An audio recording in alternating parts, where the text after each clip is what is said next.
La logique du pivot. Si on définit que avoir mal à un endroit du corps, ce n'est pas ne pas avoir mal à ce même endroit du corps et au même moment, car dire le contraire est contradictoire. Et même si on fait ça avec la couleur bleue qui n'est pas le rouge. Aussi on cherche notre bien-être à chaque instant, donc on lutte contre la souffrance, mais on ne pourrait pas dire qu'à chaque instant on cherche le bleu, donc on lutte contre le rouge. Alors on aura défini la seule et vraie contradiction qu'est le bien et la souffrance l'un pour l'autre. La découverte d'une nouvelle logique qui accepte celle classique, mais qui est influencée par un pivot sur l'axe de la seule et vraie contradiction qu'est le bien et la souffrance l'un pour l'autre.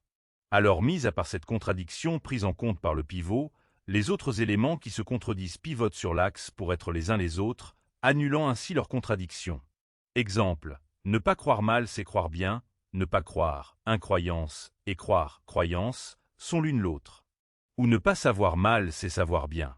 Ne pas savoir, ignorance, et savoir, sont l'un l'autre. Et quand ils sont corrompus par la souffrance, ça donne par exemple. Ne pas croire bien c'est croire mal, ne pas savoir bien c'est savoir mal. On peut le faire avec le plus et le moins. Moins de souffrance, c'est plus de bien.